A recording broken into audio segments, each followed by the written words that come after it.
इसको बोलते हैं वृक्क, या इसको बोलते हैं गुर्दा। साइंस का नाम होता है इसका नेफ्रो। किडनी बोल दे, वृक्क बोल दे, गुर्दा बोल दे, नेफ्रो बोल दे, बात कैसी है, एक ही है। जब पूछे इसका अध्ययन तो किडनी का अध्ययन क्या कहलाता है? नेफ्रोलॉजी। अरे कहाँ से आया भाई साहब?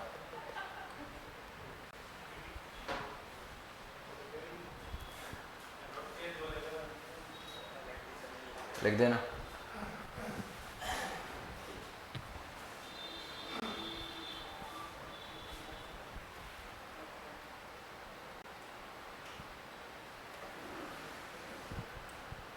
किडनी का अध्ययन क्या कहलाता है? नेफ्रोलॉजी। तो आपसे बोलेगा नेफ्रोलॉजी किसका अध्ययन है? किडनी का। मैंने आपको कल इसके बारे में कई सारी बातें बताई थी। किसके बारे में? मैं बताई बोल के गया था, लेकिन तुम्हारा ध्यान नहीं है। अब तुम यार क्लास में होते नहीं तो कौन को बताऊँ मैंने बताई थी बातें, लेकिन आपको ध्यान नहीं है तो कोई बात नहीं। मैंने ऐसे कुछ बताया था ना कल, और मैंने बोला था कि भाई मूत्र का निर्माण कहाँ पर होता है? किडनी के अंदर होता है। किडनी को मुख्य उत्सर्जी अंग भी कहा जाता है। और मैंने बताया था मूत्र का निर्माण प्रतिदिन लगभग कितना होता है? 1.5 लीटर। कितना? और मैंने आपको बताया किडनी का भार लगभग कितना होता है? 150 ग्राम। कितने ग्राम होता है? मैंने आपको बताया था रक्त का शुद्धिकरण भी कहाँ पर होता है? किडनी में। कहाँ पर? और मैंने आपको बताया था खराब होने पर इसका क्या करवाते हैं? डायलिसिस। क्या करवाते हैं? जिसे अपोहन भी कहा जाता है। डायलिसिस का मतलब होता है, मतलब जब किडनी हमारा काम करना बंद कर देती है, इसका मतलब रक्त का शुद्धिकरण नहीं करती, तो रक्त को शुद्ध करते हैं किसके द्वारा? फिर मशीनों द्वारा। किसके द्वारा?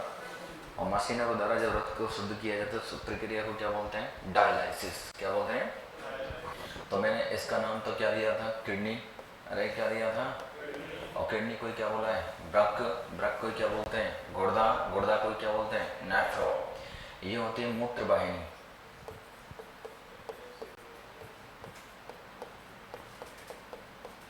और ये होता है मूत्राशय।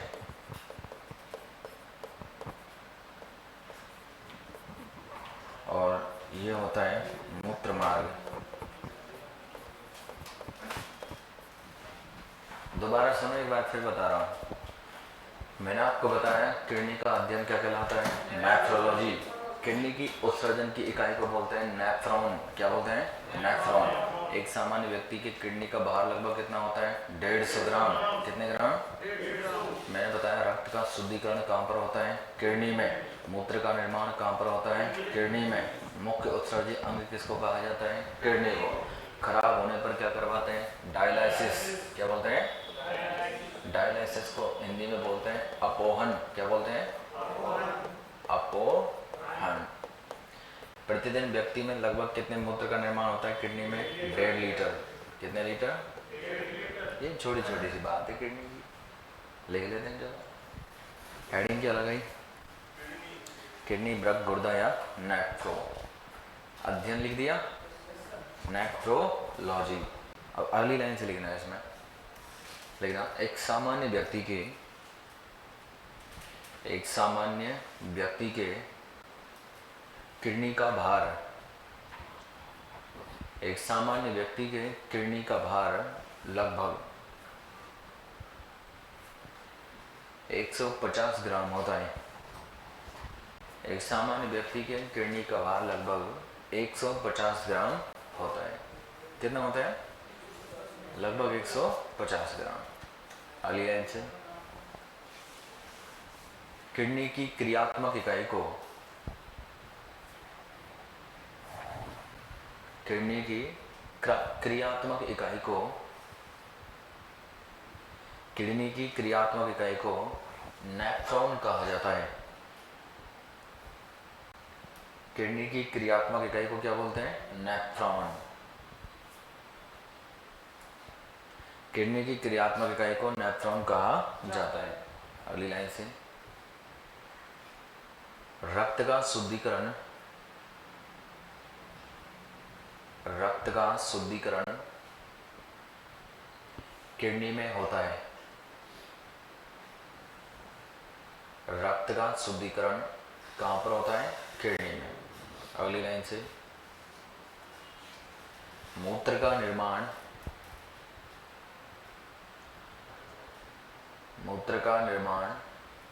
किडनी में होता है।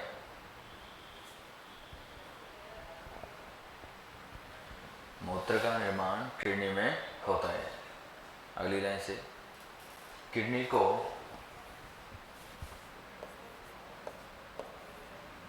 मुख्य उत्सर्जी अंग, किडनी को मुख्य उत्सर्जी अंग कहा जाता है। तो आपसे बोलेगा बताइए मुख्य उत्सर्जी अंग किसको कहते हैं? किडनी को। अगली लाइन से, किडनी में प्रतिदिन लगभग 1.5 लीटर, किडनी में प्रतिदिन लगभग 1.5 लीटर मूत्र का निर्माण होता है। किडनी में लगभग 1.5 लीटर प्रतिदिन 1.5 लीटर मूत्र का निर्माण होता है। अगली लाइन से, किडनी के खराब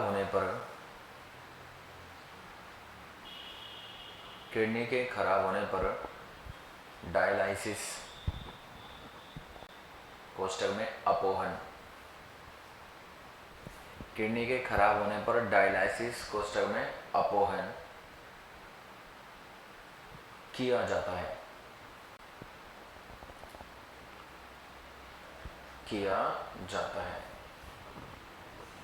ठीक है, किडनी के खराब होने पर डायलाइसिस कोष्ठक में अपोहन किया जाता है। ठीक है, अब नीचे लेना, मूत्र के जाने का सही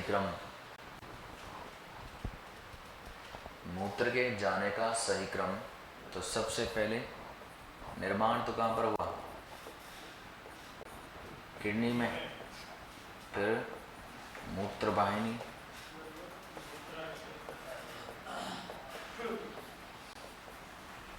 फिर मूत्राशय, मूत्र मार्ग, ये लिख लेना। ये एसएससी में क्वेश्चन पूछा था, मूत्र के जाने का सही क्रम है, तो ये क्रम एकदम क्या है? सही है, ये याद रखना है।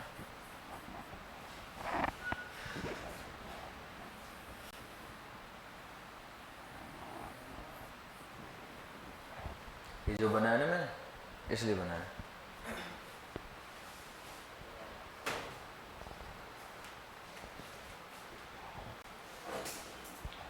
ठीक है भाई साहब, ये बात हो गई आपकी किसकी? किडनी। किसकी? किडनी। अब अगली ग्रंथि की ओर बढ़ते हैं, और कौन कौन सी ग्रंथियां और पढ़नी है आपको देखते हैं भाई साहब। लिख दिएगा यहाँ तक? लिख दिया? आगे चले फिर। सुनो, एक छोटी सी ग्रंथि है जिसका नाम क्या है? पीनियल। अरे छोटी सी ग्रंथि जिसका नाम क्या है? पीनियल ग्रंथि। कौन सी? लगा दो हेडिंग, पीनियल ग्रंथि। ग्रंथि का नाम क्या है? पीनियल। देखो कितनी आसान है, बिल्कुल सरल है। बताओ, सुनो तो, बोलते हैं कि पीनियल ग्रंथि होती है ना, ये भी कहाँ पर पाई जाती है? मस्तिष्क में। कहाँ पर? बोलेगा मस्तिष्क में पाई जाती है। कौन सी ग्रंथि? पीनियल। इसे मस्तिष्क की जैविक घड़ी यानी बायोलॉजिकल क्लॉक भी कहा जाता है। क्वेश्चन पूछेगा आपसे, बताइए मस्तिष्क की जैविक घड़ी किसको कहते हैं? या मस्तिष्क की बायोलॉजिकल क्लॉक किसको कहा जाता है? पीनियल। क्योंकि यह ग्रंथि हमारी दैनिक दिनचर्या के नियमन में क्या होती है? सहायक। दैनिक दिनचर्या का मतलब होता है जो दिन में आप रोजाना काम करते हो। जैसे सुबह आपको 8 बजे कोचिंग पहुंचना है, तो पहुंचना ही, हमारे दिमाग में फीड हो गया पहले से ही। समझ रहे हैं बात को? तो हमारा दिमाग उसी प्रकार से रोजाना काम करता है। जैसे आप 7:10 पर रोजाना जगते हो, तो वही टाइम आपके रिदम में आ चुका है, तो 7:10 पर आपकी ऑटोमेटिक नींद खुल जाती है। तो ये कौन खुलवाता है? पीनियल ग्रंथि। ये अलार्म है किसका? मस्तिष्क का, शरीर का, आपकी रिदम का। समझ रहे बात को?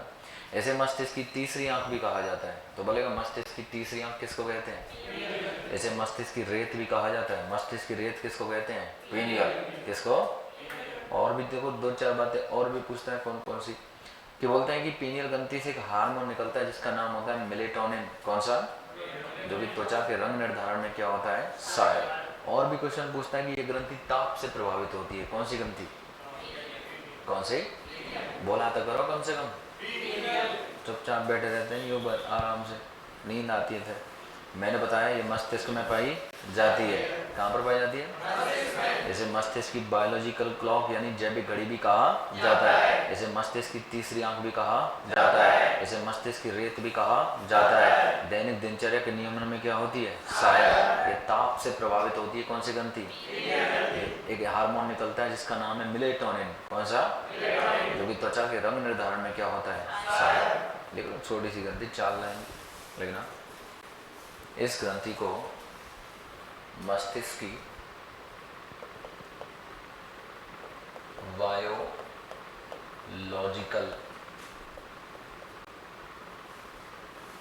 बायोलॉजिकल क्लॉक, कोष्टक में लिख देना, जैविक घड़ी। इस ग्रंथि को मस्तिष्क की बायोलॉजिकल क्लॉक यानी जैविक घड़ी कहा जाता है।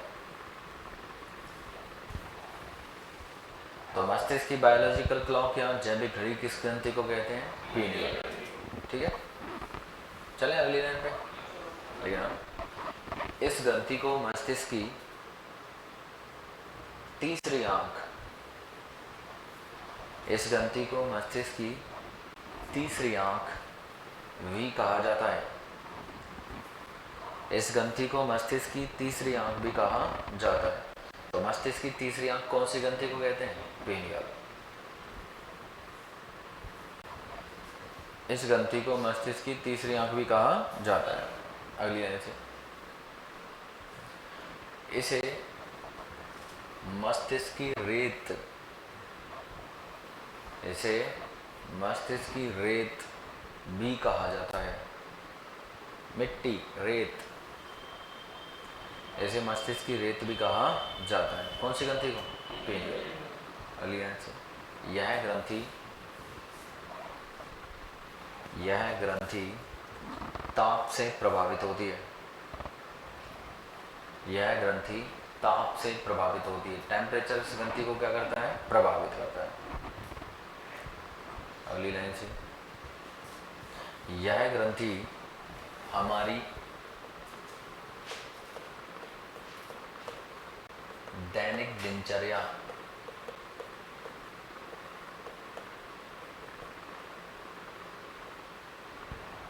यह ग्रंथि हमारी दैनिक दिनचर्या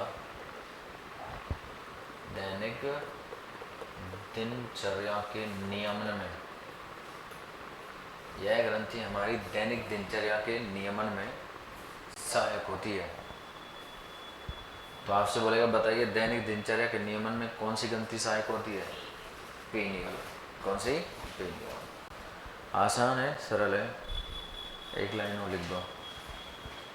इस ग्रंथि से मेलेटोनिन हार्मोन निकलता है। इस ग्रंथि से मेलेटोनिन हार्मोन निकलता है। तो पीनियल ग्रंथि से कौन सा हार्मोन निकलता है? मेलेटोनिन, जो कि त्वचा के रंग निर्धारण में क्या होता है? सहायक। लिखना, यह हार्मोन त्वचा के रंग निर्धारण में, यह हार्मोन त्वचा के रंग निर्धारण में सहायक होता है। तो त्वचा के रंग निर्धारण में कौन सा हार्मोन सहायक है? मेलेटोनिन। ठीक है, ये ग्रंथि हो गई आपकी कौन सी? पीनियल। एक ग्रंथि आती है जिसका नाम क्या है? थाइमस। छोटी सी ग्रंथि जिसका नाम क्या है? कौन सी ग्रंथि? नाम सुना है कभी इसका? भाई साहब नाम सुना है इसका कभी? है कहाँ?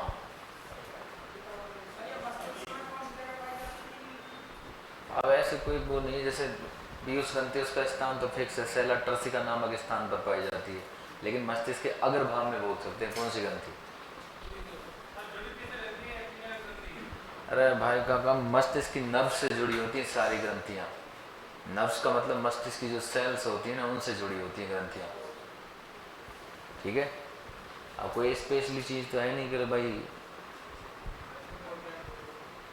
ठीक है, होती तो कोई बात मैं ही बताता आगे से, ऐसे थोड़ी मैं तुम्हें गलत करवाऊँ, क्वेश्चन 2-4 गलत हो जाए इस चक्कर में मोमो, है कि नहीं। ग्रंथि कौन सी है? थाइमस। नाम सुना है इसके बारे में? हैं? कहाँ? किताबों में। और किताब बहुत तगड़ी पढ़ा हूँ तो मैं आजकल, हैं? किताब तो भाई साहब रेल बना रखी है। कॉपी तो पढ़े ना, किताब पढ़ेंगे साहब। किताबों में पढ़ा था। अरे मैंने बोर्ड पे पढ़ाया था, किताबों में पढ़ा था। किताबों में पढ़ा था मैंने, बोर्ड पे कराया, उसकी तो कोई औकात नहीं। वैसे हम किताबों में पढ़ते हैं रात दिन। पढ़ा था किताबों में? कौन सी जगह पढ़ा था किताबों में? मेरा कुछ होश तो है नहीं, तो मैं किताबों में पढ़ा था यार, वैसे झूठ बोले सुबह सुबह। और ग्रंथि का नाम क्या है? थाइमस। अरे क्या है, मैंने आपको WBC पढ़ाई थी। क्या पढ़ाई थी? तो मैंने बताया WBC का परिपक्वन कहाँ पर होता है। 4 स्थान बताए थे, थाइमस, टॉन्सिल, लसिका ग्रंथि और प्लीहा। लिखाया था कुछ ऐसा? और मैंने आपको लिखाया था वहाँ पर कि जब संक्रमण होता है, क्या होता है, तो संक्रमण के समय एंटीबॉडी भी कहाँ से निकलती हैं? 4 स्थानों से। कितने स्थानों से? और 4 स्थान कौन कौन से दिखाए थे? थाइमस, अरे कौन सा? प्लीहा, कौन सा? लसिका ग्रंथि, कौन सी? और टॉन्सिल, क्या? टॉन्सिल। ये 4 स्थान लिखाए थे मैंने कॉपी में। अब घर जाके पढ़ो तो पता चले। वैसे तो किताबों में तो ये सारी चीज़ लिखी हुई हैं, कोई बड़ी बात नहीं है। और भी सुनो। और मैंने आपको थाइमस के बारे में बताया था कि जब WBC की बिलिम्फोसाइट कमज़ोर पड़ जाती है तो उसका ट्रेनिंग सेंटर कौन सा होता है? थाइमस। मैं नहीं बताया, ट्रेनिंग सेंटर जाती है पर वहाँ पर बनाती है इसको टी लिम्फोसाइट, नहीं बताया, लेकिन तुम्हें ध्यान नहीं है। कोई बात नहीं, एक चीज़ ध्यान नहीं है, बाकी तो सारे ध्यान है। टेंशन क्यों लेनी है बेफालतू में? एक बात के पीछे इतनी टेंशन मैंने तो कभी नहीं ली। आप लेते हो क्या? हाँ, तो लेनी भी नहीं चाहिए, है कि नहीं है? हाँ, नौकरी तो मिल ही जाएगी, कोई बड़ी बात नहीं है, मस्त रहो तुम। इसके बारे में कौन कौन सी बातें भाई साहब? थाइमस ग्रंथि हमारे हृदय के समीप पाई जाती है। अरे कहाँ पर? ये तो मेरे जिगर का क्या है? हाँ, अरे भाई साहब मजे आ गए इनको। यह ग्रंथि हृदय के समीप पाई जाती है। कौन सी ग्रंथि? थाइमस। अरे कौन सी?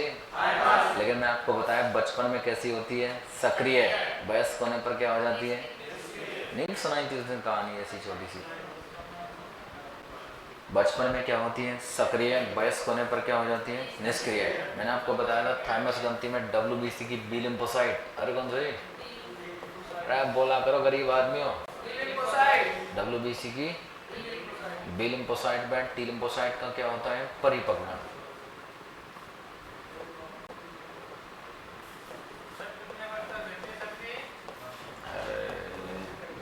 अब देख, बचपन की अवस्था होती है 12 साल तक। कितने साल तक?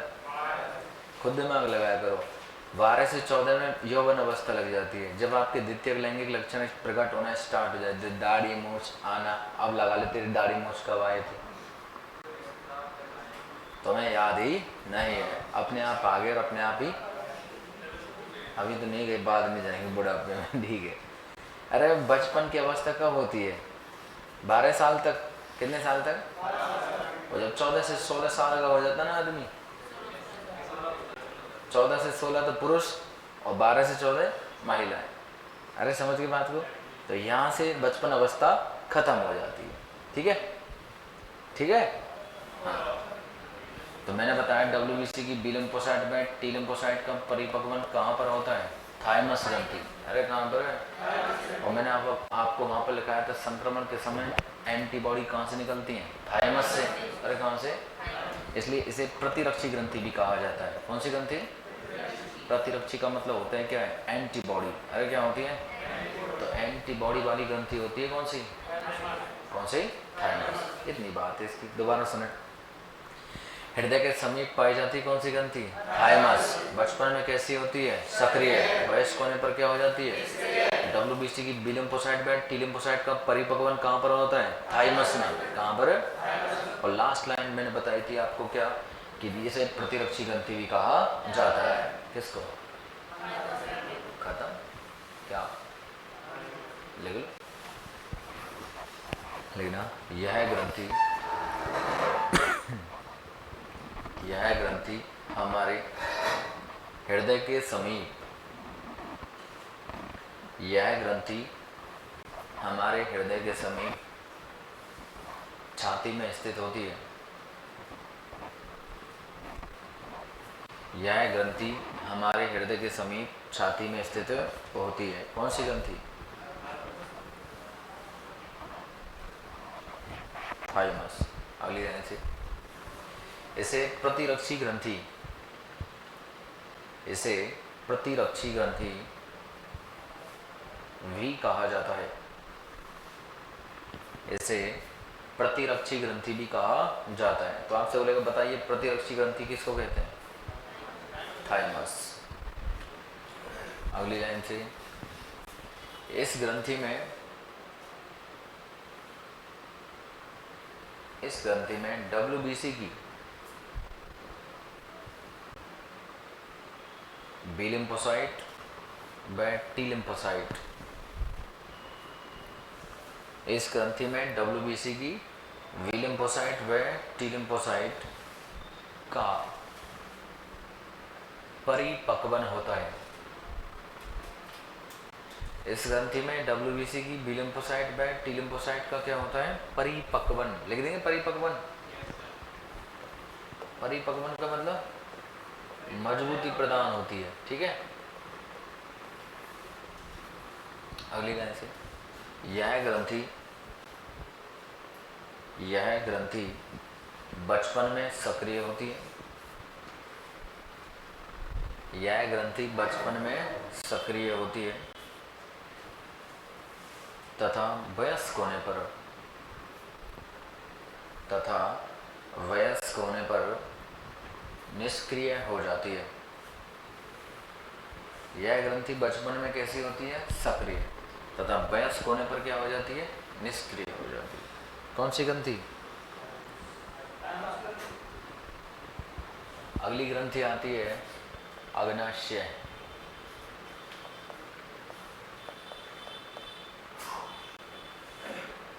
अग्नाशय ग्रंथि। क्या हो रहा है महाराज? बकस देना दो चार को भाई, कहीं सांस के साथ भीतर ले जाए। वो वासी ले रहे हैं यार क्लास में बैठे बैठे। ठीक है, धन हो प्रभु। ठीक है। अरे सुबह सुबह नहा धो गाया करो। ठीक है, खड़े हुए और चल दिए कोचिंग भाई, मुंह भी नहीं धोया, चलो कोचिंग चलते हैं आज पढ़ के आएंगे। और यहाँ आके लेते ओबासी वाय करते रहते हैं यार, क्या कर। अरे ओबासी लो तो आराम से शांति से ले लो, वहीं तो वहीं, पता भी ना चले दूसरे को। ये ऊँट की तरह लेते हैं। किसकी तरह? ठीक है, बहुत बढ़िया, लेते जाओ ऐसे, है ना। इसमें लेगा, इसमें लैंगरहेंस की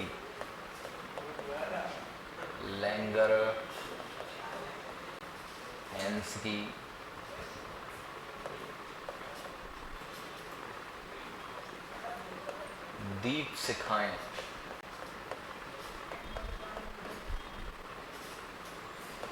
पाई जाती हैं। इसमें लैंगरहेंस की दीप शिखाएं पाई जाती हैं। किसमें?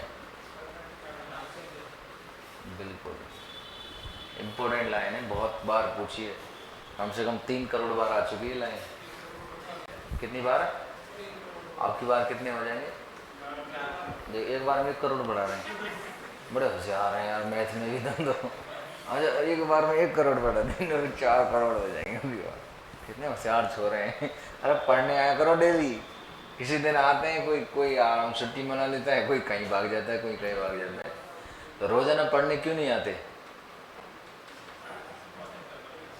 क्लास ही कम पड़ गई जन, क्यों पता नहीं। सुनो ध्यान से, मैंने बताया ग्रंथि का नाम क्या है। हाँ भाई किसान भाई हो, ध्यान लगाओ। ग्रंथि का नाम क्या है? अग्नाशय। अग्नाशय ग्रंथि में इसमें लैंगरेंस की दीपशिकाएं पाई जाती है। क्वेश्चन आएगा आइलैट्स ऑफ लैंगरेंस किसमें पाए जाते हैं? अग्नाशय ग्रंथि। अरे कौन सी? अग्नाशय ग्रंथि तो है, लेकिन अग्नाशय का अंग्रेजी का नाम मैंने पहले बता दिया था, क्या होता है? पैंक्रियाज। अरे क्या होता है? अग्नाशय को वो हिंदी में पकवास्य भी बोल सकता है। क्या बोल सकता है? पकवास्य। लेकिन अंग्रेजी का नाम होता है पैंक्रियाज। क्या होता है? देखो लैंगरेंस की दीपशिकाएं क्या होती है? 3 प्रकार की कोशिकाएं होती हैं। अरे 3 प्रकार की क्या होती हैं? एक तो होती है अल्फा कोशिका। अरे कौन सी कोशिका? एक कोशिका का नाम होता है बीटा कोशिका। अरे कौन सा? एक अल्फा, तो दूसरी कौन सी है? बीटा। और तीसरी होती है गामा। अरे कौन सा? तो ये हो गई बीटा कोशिका। कौन सी कोशिका? लेकिन तीसरे नंबर पर बात करते हैं, तीसरे नंबर की कौन सी होती है? क्या चक्कर है भाई?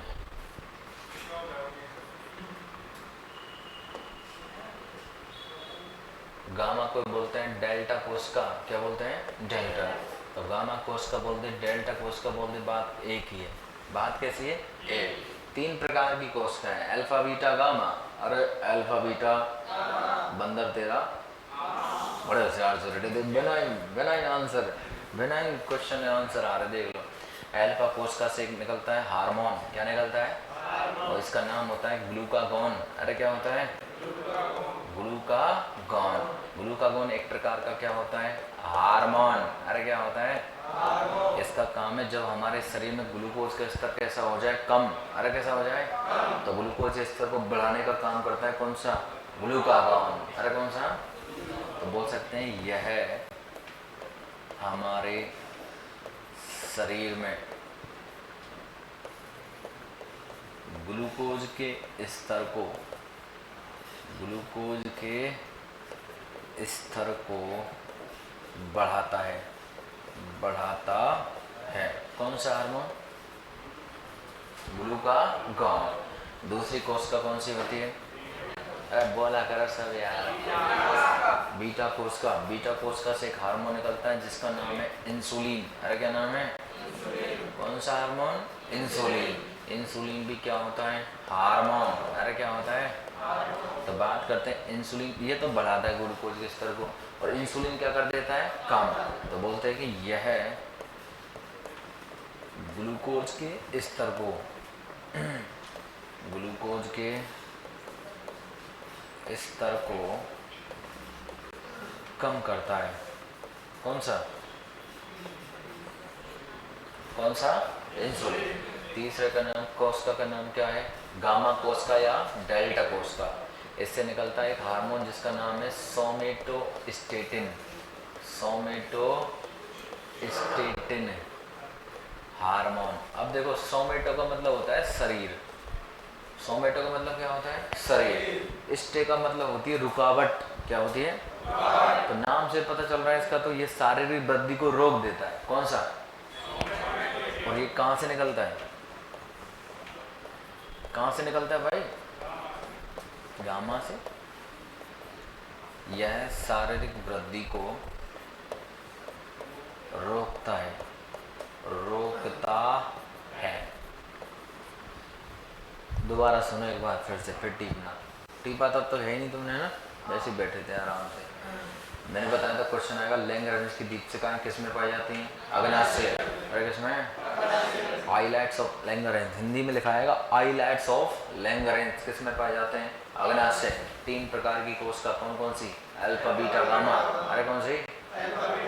अल्फा कोशिका से कौन सा हार्मोन निकलता है? ग्लूकागोन। बीटा कोशिका से और गामा कोशिका से सबसे ज़्यादा कौन सा पूछा जाता है? इंसुलिन। और ये क्वेश्चन बहुत बार आ चुका है कि इंसुलिन हार्मोन कहाँ से स्रावित होता है?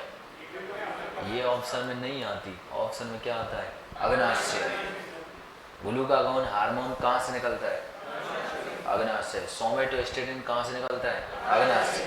लेकिन हमें तो ये भी पता है अल्फा कोशिका के, बीटा कोशिका के, गामा कोशिका।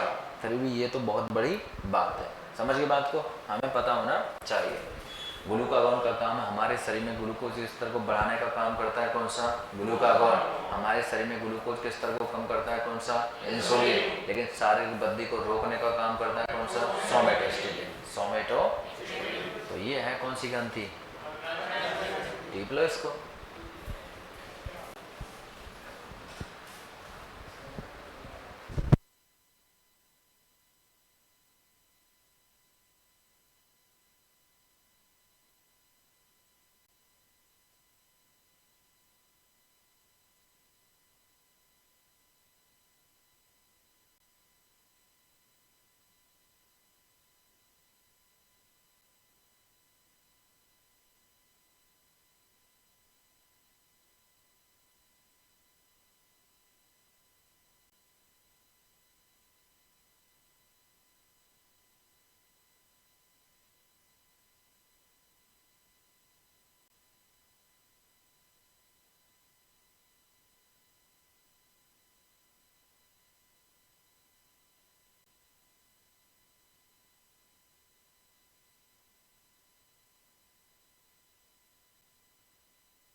रेलवे में क्वेश्चन पूछा था कि भाई साहब, रेलवे में उससे पूछा था कि ऐसी कौन सी ग्रंथि है जो हमारे शरीर में, जो मानव शरीर के अंदर ऊर्जा के स्तर को नियंत्रित करने का काम करती है।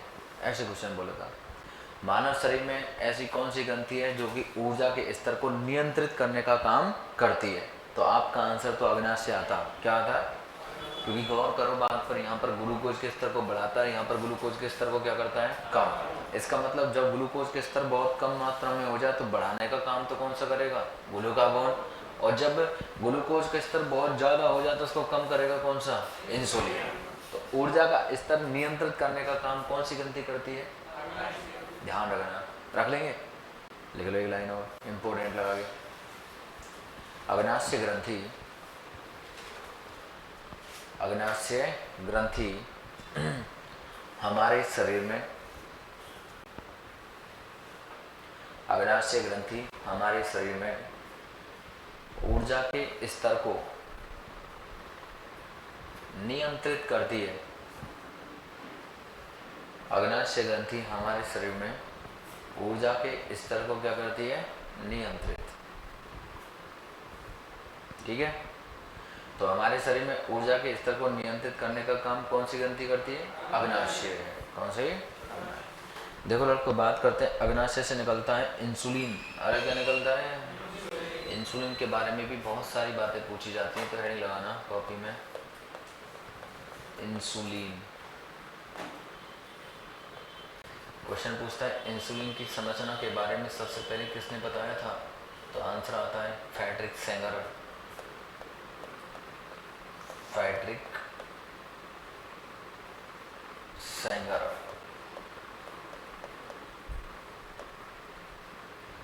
इंसुलिन की संरचना के बारे में सबसे पहले किसने बताया था? Frederick Sanger. जबकि न्यूक्लिक अम्ल की खोजकर्ता कौन है? फ्रेडरिक मिसर। न्यूक्लिक अम्ल की खोजकर्ता कौन है? फ्रेडरिक मिसर। और इंसुलिन की संरचना के बारे में किसने बताया था?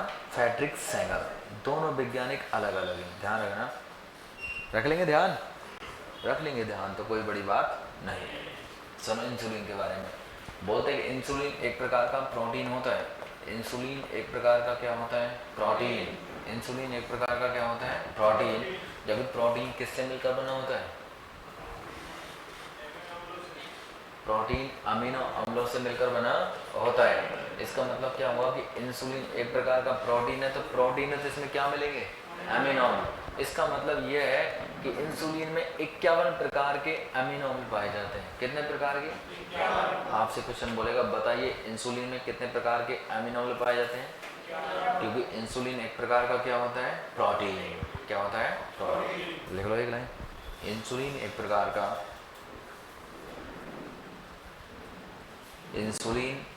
का प्रोटीन होता है। इंसुलिन एक प्रकार का प्रोटीन होता है। तो इंसुलिन एक प्रकार का क्या होता है? प्रोटीन। जो कि 51 प्रकार के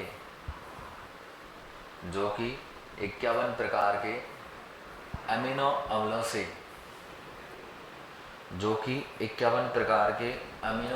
से मिलकर बना होता है।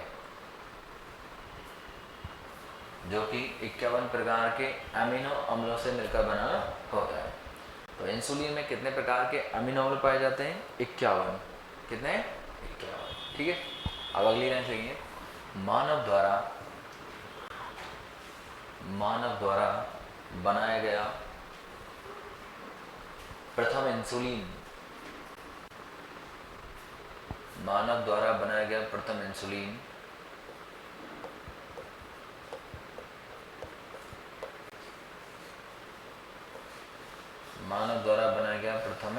इंसुलिन ह्यूमुलीन।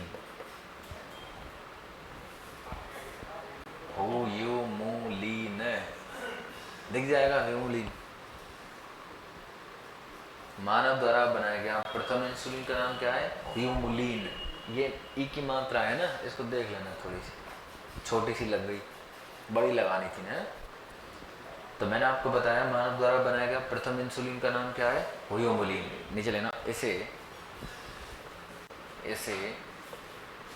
इली लीली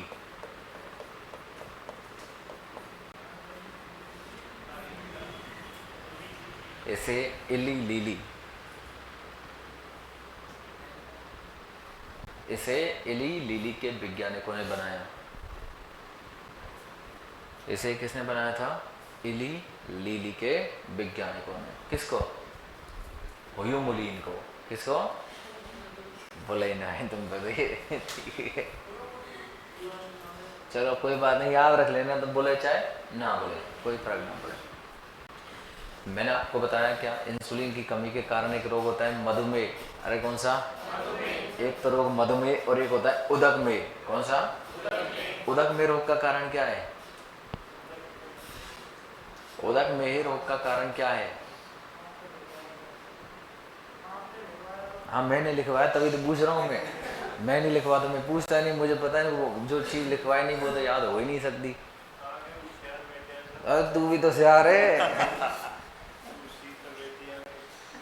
रावण तो पीछे बैठा है, सीता आगे बैठा होगी, रावण पीछे बैठा है। बता तो सही, किसी को नहीं पता। एक भी माई का लाल नहीं है जिसने शेरनी का दूध पिया हो। अरे हमें ऑप्शन दे दो, आराम का माल है बिल्कुल।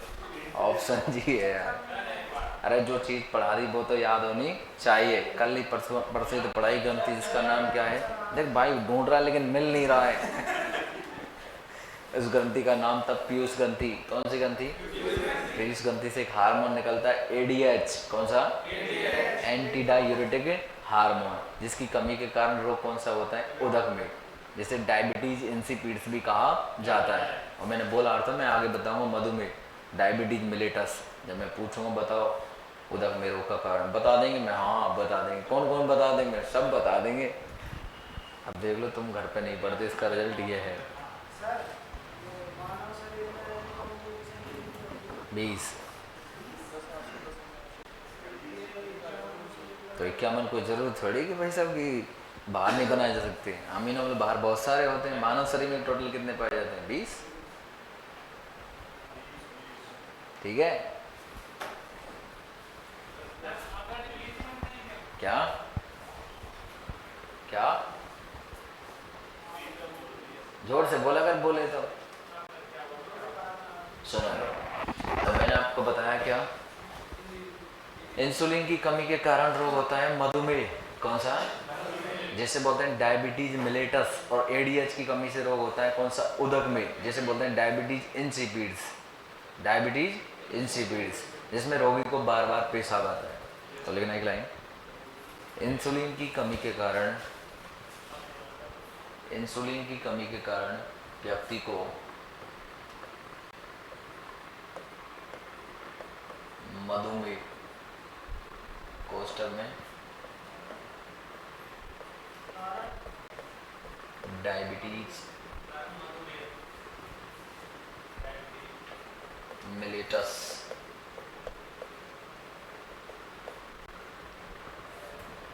मधुमेह कोष्ठक में डायबिटीज मिलेटस। अंग्रेजी का नाम डायबिटीज मिलेटस, उसका नाम डायबिटीज इंसिपिड्स। दोनों शब्द पेपर में ऐसे लगेंगे सिमिलर। कैसे लगेंगे? सिमिलर। वो उदक में, ये मधुमेह। लेकिन पेपर में तुम जाओगे आगे ना क्वेश्चन, तो आधे तो कुछ बताएंगे और आधे कुछ बताएंगे। यही तो बीमारी है सबसे बड़ी, रिवीजन नहीं करने का यही परिणाम आता है। तो इंसुलिन की कमी के कारण कौन सा रोग होता है? मधुमेह, जिसे बोलते हैं डायबिटीज मिलेटस। नीचे लिखना, इंसुलिन की अधिकता के कारण, इंसुलिन की अधिकता के कारण हाइपोग्लाइसीमिया,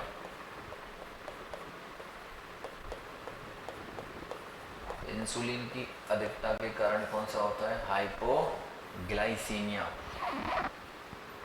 हाइपोग्लाइसीमिया। इंसुलिन की अधिकता के कारण रोग कौन सा होता है? हाइपोग्लाइसीमिया। इसका मतलब क्या है कि ग्लूकोज की मात्रा शरीर में बिल्कुल क्या हो जाती है? कम। उसको हम क्या बोलते हैं? और जब ग्लूकोज की मात्रा बिल्कुल लो लेवल पे हो जाए ना, तो बैटरी लो क्या आती है? Battery low. जैसे तुम्हारे फोन में आती है ना बैटरी लो, 1% पे मोबाइल क्या हो जाता है? डिस्चार्ज, स्विच ऑफ हो जाता है। उसी प्रकार से जब हाइपोग्लाइसीमिया होती है तो इसमें ग्लूकोज की मात्रा बहुत कम मात्रा में रह जाती है, तो आदमी चलते चलते ही बेहोश हो जाता है। कौन से रोग में? हाइपोग्लाइसीमिया। ठीक है। अब नीचे लेना, इंसुलिन के टीके की खोज इंपॉर्टेंट, सबसे ज्यादा इंपॉर्टेंट है, ध्यान रखना। इंसुलिन के टीके की खोज बेस्ट तथा वेंटिंग,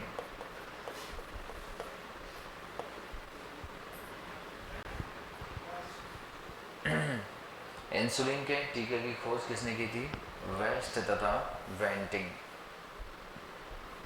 बैटिंग कैसी करनी है? बेस्ट। बैटिंग कैसी करनी है? तभी किसको हराया जा सकता है? डायबिटीज को। अरे किसको? हाँ। लेकिन लड़कों बात करते हैं कि डायबिटीज जो होती है ना, उसकी 2 प्रकार से जांच की जाती है। कितने प्रकार से? बोलते हैं कि सामान्य व्यक्ति का ग्लूकोज स्तर होता है 60 से 120 मिलीग्राम पर 100 ml। इसका मतलब क्या है कि 100 ml रक्त के अंदर ग्लूकोज की मात्रा कितनी मिलेगी? 60 से 120 मिलीग्राम। ठीक है। लेकिन उसने बोला कि भाई साहब ग्लूकोज की मात्रा जब इससे ज़्यादा हो जाएगी तो आदमी को क्या हो जाएगी? डायबिटीज़। अरे क्या हो जाएगी? लेकिन आजकल ग्लूकोज की मात्रा से नहीं भाई साहब, आजकल डायबिटीज़ होती है फास्ट फूड से। किससे होती है? किससे होती है? फास्ट फूड आप जो खाते हो, जंक फूड खाते हो, तला हुआ भोजन खाते हो, ज़्यादा मात्रा में जब फास्ट फूड की मात्रा ज़्यादा हो जाती है तो हमारे शरीर में जैसे फास्ट फूड पहुँचता है तो यहाँ पर पाए जाते हैं अग्नाशय। पाचन में बताया ना मैंने, आमाशय के साइड में एक तरफ तो क्या बताया था लीवर, दूसरी तरफ क्या बताया था अग्नाशय। तो अग्नाशय में जाकर ये फास्ट फूड के जो जंक यानी जो ऑयल होता है, एक तो होती है अच्छी वसा और एक होती है बुरी वसा, समझ रहे? वसा के दो, एक तो डालडा खाओ, एक खाओ घी, तो कौन सा अच्छा है? समझ रहे बात को? तो घी वाली वसा है वो तो स्वास्थ्य के लिए कहीं ना कहीं इतनी हानिकारक नहीं है, लेकिन जो ज़्यादा हानिकारक है वो क्या करते हैं, ये अग्नाशय से इंसुलिन को स्रावित होने से रोक देते हैं। और जब इंसुलिन स्रावित नहीं होता तो आदमी को क्या होती है, डायबिटीज़, ग्लूकोज का स्तर बढ़ता जाता है, ग्लूकोज बढ़ाता रहता है, कम तो होता ही नहीं। और जब डायबिटीज़ होती है, जब भागते हैं डॉक्टर के पास, किसके पास? तो डॉक्टर ने सर्वे किया था एक बार, और जहाँ पर जब फास्ट फूड की दुकान ज़्यादा होती है तो वहाँ के एरिया में देखा कि यहाँ पर मधुमेह रोगी सबसे ज़्यादा पाए जाते हैं। इसका मतलब डॉक्टर ने अंदाजा लगाया कि मधुमेह का एक कारण और है कौन? Fast food. कौन है भाई? सीधी सी बात है, आपके घर के नज़दीक में फास्ट फूड की दुकान होगी तो खाना नहीं बनता, ले आओ पैक करवाला, बाद में देखी जाएगी, है कि नहीं है? अरे आप खाना क्या बनाएंगे, भूख तो इतनी है नहीं, ऐसा कर तो पैक करवाला, यही होता है। नज़दीक का फ़ायदा है तो यही है, दूर होगी तो सोचेगा अरे इतनी दूर कौन जाएगा, यहीं बना लेते हैं 2 रोटी, अरे है कि नहीं है? ये फ़र्क पड़ जाता है। तो बात करते हैं कि सामान्य व्यक्ति का ग्लूकोज स्तर कितना होता है? 60 से 120 मिलीग्राम पर 100 ml। लेकिन मधुमेह रोग की 2 प्रकार से जांच होती है, एक तो खाने से पहले, उसने बोला कि खाने से पहले ग्लूकोज का स्तर आना चाहिए 60 से 80 मिलीग्राम पर 100 ml। कितना आना चाहिए? ये तो भूखे पेट आना चाहिए आपका। ये कैसा आना चाहिए? अगर भूखे पेट इससे ज़्यादा आया तो समझ लो क्या है? मधुमेह। क्या है? मधुमेह। और खाने के 2 घंटे बाद आना चाहिए 120 से 140। कितना आना चाहिए? 120 से 140। इतना आया तो नॉर्मल है, खाने के 2 घंटे बाद। लेकिन इससे ज़्यादा आया तो क्या है? मधुमेह। क्या है? और अब की बार पटवारी में पूछा था कि मधुमेह रोगी के रक्त में ग्लूकोज के स्तर की जांच के लिए कौन से उपकरण का उपयोग किया जाता है? तो उसका नाम है बेनेडिक्ट। बेनेडिक्ट, क्या नाम है? बेनेडिक्ट। ये पूछा कब? पटवारी में आपकी बात, ठीक है? कौन सा? बेनेडिक्ट। और भी जब ग्लूकोज का स्तर हो जाए 180, कितना हो जाए? मिलीग्राम पर 100 ml, यानी 180 मिलीग्राम पर 100 ml हो जाए तो ग्लूकोज की मात्रा मूत्र द्वारा बाहर निकलती है। इसको हम बोलते हैं ग्लाइकोसूरिया। क्या बोलते हैं? ग्लाइकोसूरिया। ये स्थिति होती है। चलो लिख लेते हैं। कहाँ तक लिखा दिया था? अधिकता के कारण हाइपोग्लाइसीमिया है और खोज लिखा दी थी। चलो अगली लाइन लेना। एक सामान्य व्यक्ति का ग्लूकोज स्तर, एक सामान्य व्यक्ति का ग्लूकोज स्तर 60 से 120, ये लिखा, 60 से 120 मिलीग्राम पर 100 ml होता है।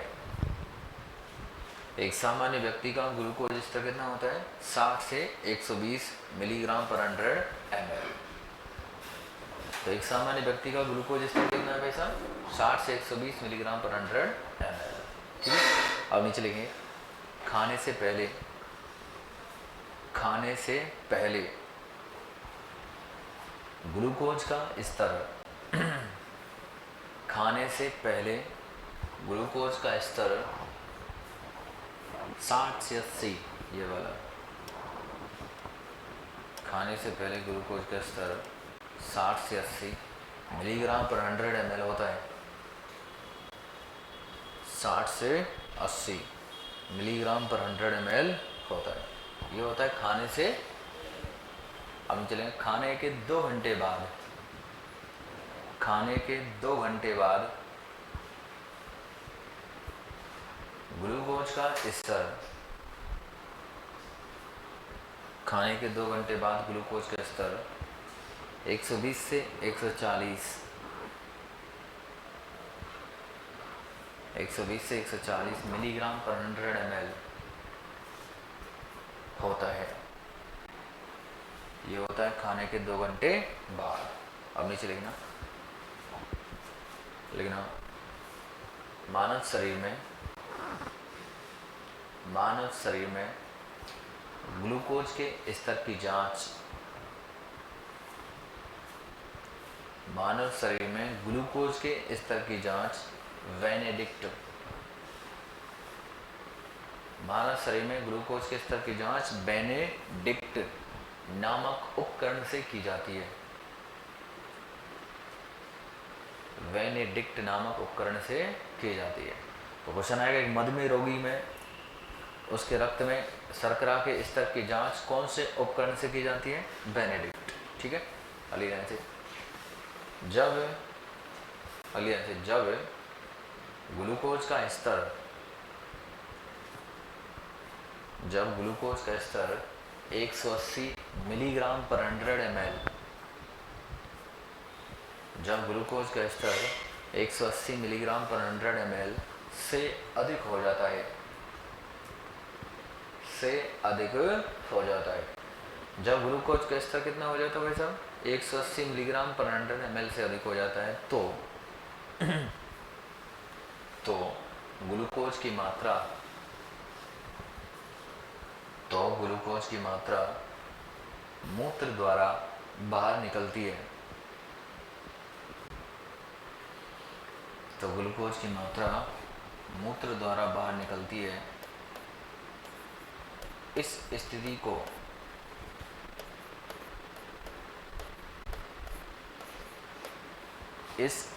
को ग्लाइकोसूरिया कहा जाता है। इस स्थिति को ग्लाइकोसूरिया कहा जाता है। तो जब ग्लूकोज की मात्रा 180 मिलीग्राम पर 100 ml से अधिक हो जाती है तो ये मूत्र द्वारा बाहर निकलता है। तो इस स्थिति को हम क्या बोलते हैं? ग्लाइकोसूरिया। ये ग्रंथि हो गई कौन सी? अग्नाशय। अरे कौन सी? 3 ग्रंथियां और बची हैं। कल ये ग्रंथियां क्या हो जाएंगी? खत्म। फिर मैं पढ़ाऊंगा रोग। क्या पढ़ाऊंगा? रोग। और फिर पढ़ेगा मस्तिष्क। क्या? फिर तुम्हारे L1 के जो टॉपिक दिए हुए हैं